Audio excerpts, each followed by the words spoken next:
Things you should know before you even consider dating a single mom. Number 1, single moms are the only person in the dating pool that actually did forget to reply to your text because they were busy. No matter how interested she is in you, she's trying to get 1,000 things done and be in 1,000 places at once. Number 2, you will never be number 1 in her eyes. Her kids are always going to come first, and you either have to be confident enough in yourself to be okay with that, or politely don't waste her time. And number 3, download Plenty of Fish to find the best match for you.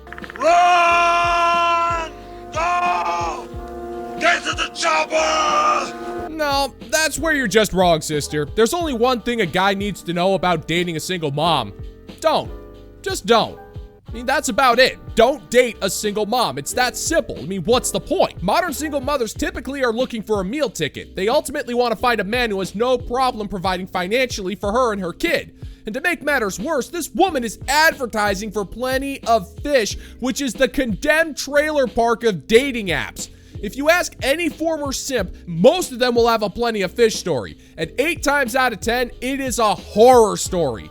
And it's bad enough to trust the intentions of a single mother, but to trust one that's actively advertising for Plenty of Fish? I gotta be honest with you, woman. I'd rather trust a pyromaniac family-owned gas station that's next to a fireworks factory in the middle of a minefield that's constantly being napalmed by a neighboring adversary.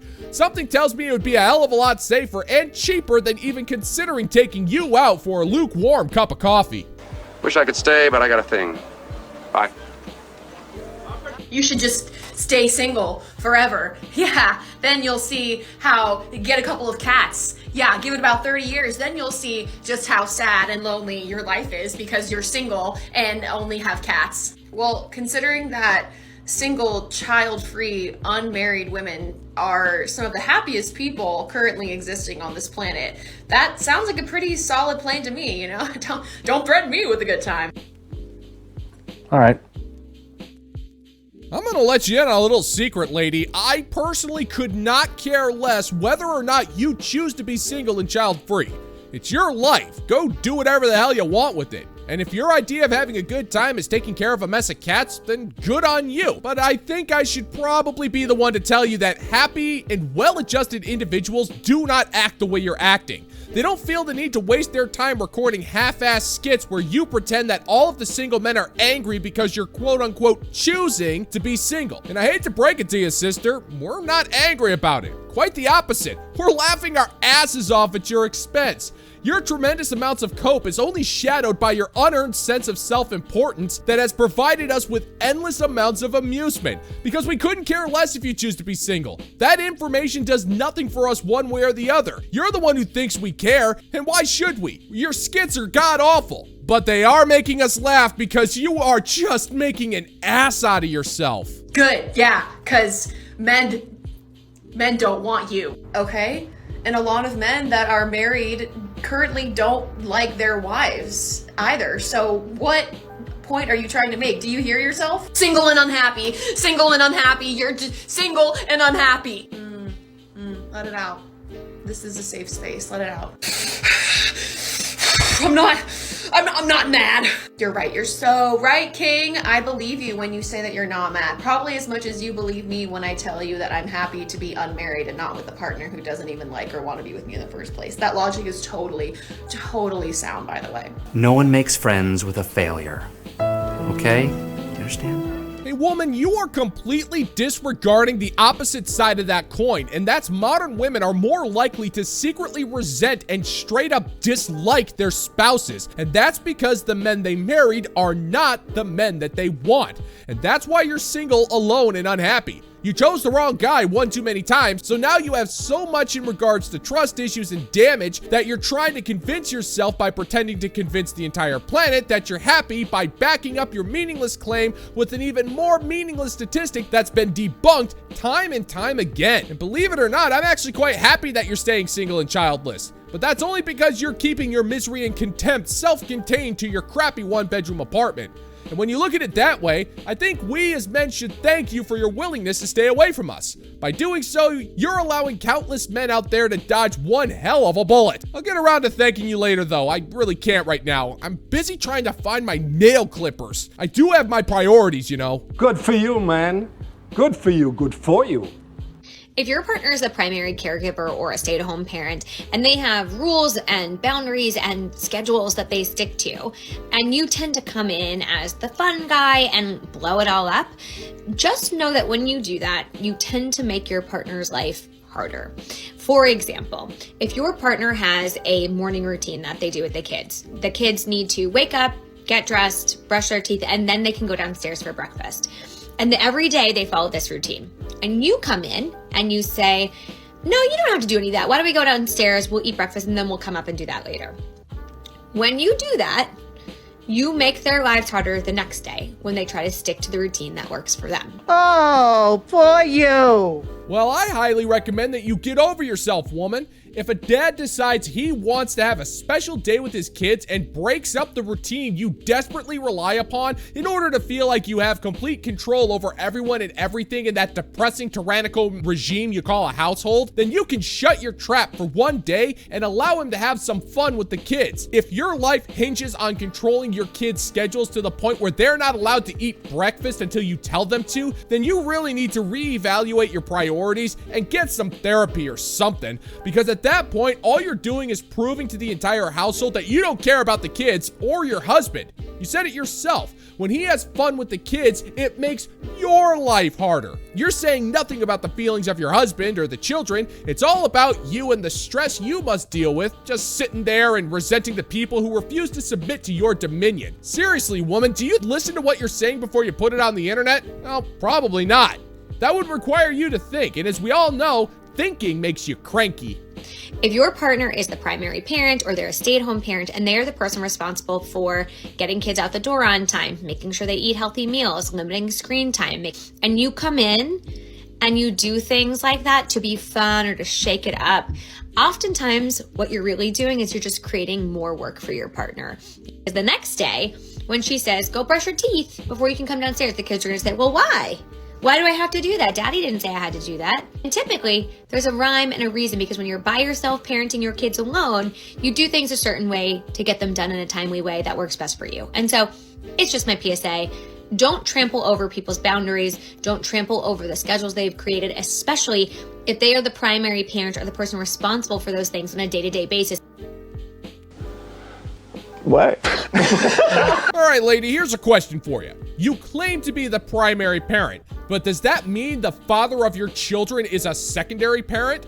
Are you trying to imply that your importance to the household supersedes a father's desire to want to spend time with his own children? Because in this self-absorbed, narcissistic rant that you're blabbering out, you pretty much said that if the father breaks with your arbitrary schedule, then it creates defiance in the children and stresses you out. So the father should just submit to the will of the mother, as she is the most important person in the household, with the husband and kids duking it out for second place. That's what you're making it sound like to me. You're acting as if a kid asks why when you tell them to do something. It's the most stressful thing to ever happen to anyone in the history of humans. When you completely disregard the convenient little fact that kids ask why at least 8 dozen times before lunch. It's kind of their thing. It's what they do. And if their natural curiosity for life bothers you that much, then why did you even decide to breed, you average-looking control freak? Pathetic. So I had pink eye, and I don't know how I got pink eye, but here are some of the things that definitely could have led to me getting pink eye. 1, I made out with a guy in a hot tub, and I definitely do not know what was in that water. 2, that same day, my contact got knocked out going down a water slide. Again, I don't know what was in that water. 3, I went swimming with pigs, and they have like this little island where the pigs are just kind of like running free, but that also means like you're swimming and they're not really potty trained. Again, I don't want to know what's in that water. Nobody cares, Sean. Nobody cares. You know, the internet has done wonderful things for this world. It's given us access to infinite libraries of information that can be accessed with the push of a button. It's unlocked the average person to be able to go out there and strive for artistic and creative greatness. Plus, it allows us to play Mortal Kombat with a friend in Vietnam. But at the same time, it's also completely destroyed the virtues of privacy and has overinflated the egos of people that are convinced that we care about the health issues of their eyeballs. And it's also done away with the concept of too much information. And I personally don't know what's worse, the fact that you need to talk about how you got infected with pink eye, or the fact that you have to tell the entire planet that you might have gotten pink eye because you made out with some pigs in a hot tub. I mean, if that's your thing, that's fine, I guess, but I really don't need to know about your desire to swap spit with pigs while going down a water slide. 4, I was sharing eye makeup with some friends. It could have come from that, but at the same time, none of them got pink eye. It was only me. So maybe not that, but definitely could have made it worse. 5, I did not have a washing machine, so I was doing all of my laundry in the sink with like face cleanser, not even real soap. So that's like probably absolutely disgusting and didn't help. I don't care! I don't care! Okay. I don't care! I don't care! I don't care! 1 second.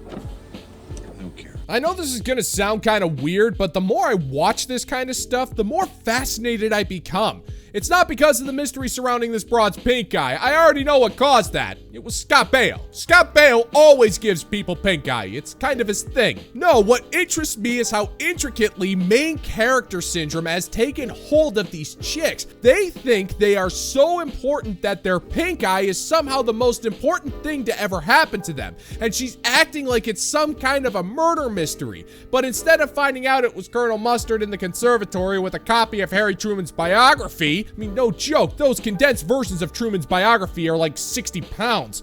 Instead, it was Charles in charge on a pig-covered water slide with a tainted contact lens. And what's really fascinating to me is how there are hundreds, if not thousands of NPC simps out there who actually invest time, emotion, and money into how some random thought got pink eye. It's just another amazing sight to behold on the deck of the good ship Humanity as it slowly sinks to the bottom of Davy Jones's locker. It's like I always say, we're going down regardless, so we might as well enjoy the view while we can. We're on express elevator to hell. Going down. So fun fact, I got contacted by a major news organization to give my opinion on the 4B movement based on this video where this comment came from. So here's what I said. Do not get it twisted, my fellow American men. It's not like Korean ideas came over here and convinced women to stop dating, stop getting married, stop having sex, and stop having children with y'all. I know, you think we're stupid and that our ideas do not originate in our own brains. It's always outside influences with you fellas, right? It's always like our friends who told us to get a divorce, or it's some trend that we saw on Instagram or whatever. And so now it's foreign invaders coming in with this 4B movement that's going to convince a bunch of American women. No, you did it. You men. Through your actions, you convinced us all that we are good, that we don't need you, and we're fine on our own. You're not just wrong, you're stupid. Now wait just a minute. And you're ugly, just like your mum. Well, that is where you are wrong, Krusty Cheeks. You are stupid. You're stupid because the 4B movement isn't a thing in South Korea. The reasons why birth rates are so dramatically low over there has nothing to do with feminism or your desire to look like an empowered victim. It's economic oppression. In short, Korean women who want nothing more than to get married and start families are unable to do so because nobody can afford the cost of living over there. Korean women have flocked to TikTok to tell us this in droves, but I guess you're just smarter than the women that are actually experiencing the Korean experience, but I guess you're just smarter than the women over there because you read a paragraph in a politically biased propaganda newspaper and projected your bitter resentment onto an entire population of men that you loathe because we don't give you money, chocolate, and the endless amounts of validation that you need in order to exist in today's society. There is nobody out there who's thinking of it as a foreign invasion. We see it as a confirmation of what we already know, and that confirmation is if we called you a stupid buffoon, it would imply that you actually gained a few IQ points. So yeah, make no mistake, it was you. It was your skid marks, it was your farts, It was your lack of consideration and caring. It was your lack of hygiene in general. It was your gaming. It was your corn addictions. It was the fact that you don't listen when we talk. It's the fact that you don't improve when we ask you to. It's the fact that the minute you get us, every single thing that you did to convince us to like you in the first place goes away. Whoa. Oh, I see what's going on here. Your level of self-loathing is so deep that you need to project all of your hate and anger onto an entire population of men to justify your terrible behavior, your bad attitude, and apparently your deeply rooted contempt for skid marks. Man, those must have been some legendary skid marks for you to blame men for the international troll job known as the 4B movement. I mean, is that even possible? What kind of skid marks would run the potential of ruining a marriage? I mean, I guess it kind of makes sense. You are a skid mark in your own pathetic little way. You're an unsanitary stain on the underwear of society. You smugly blame men for everything you're guilty of in spades, to the point that no matter how hard that man scrubs in the shower, he will never feel clean again. And don't ask me why, but you don't look like you smell all that pleasant either, which, if you ask me, pairs perfectly with your shitty attitude. You know, we tried really hard to like you. At least I did. Most of the women in my generation did. We married you, we had your kids, we fed you dinner, we kept your house, we worked, split the bills, 50-50, whatever. We went to counseling, we held your hand, we held your head, we held your heart. We made your doctor's appointments, we bought you clothes, we bought you gifts. We tried. So, when you hear about American women and the 4B movement, no, it was not Asian invaders who changed our minds about men. It was men. Love you. Jesus. Scary. Well, that's just it, lady. You didn't even like your ex-husband when you married the guy. You married him out of utility, nothing more. You disliked this man so much that no matter what he did, he could never do anything right. And you kept score. Every minor thing that you did was somehow monumentally significant, and everything he tried was just a toxic blunder. And the man you married wasn't the man you thought you deserved, so you treated that guy like dirt until you divorced him and fleeced him for all he was worth.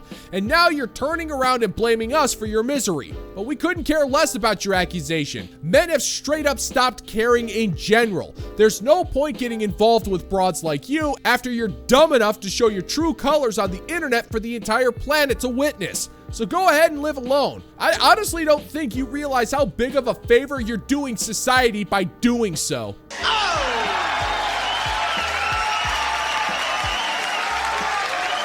And that's gonna do it for today's video, gentlemen and gents. And as always, if you find that my particular brand of comedy is bringing you to the brink of laughter, then why don't you scroll on down and click that like and subscribe button. Ring the notification bell, maybe leave a couple of comments, and make sure to share this video so we can get together and give the good old-fashioned middle finger to the YouTube algorithm. Thank you so much for checking out the new video, and until next time, peace out, homies.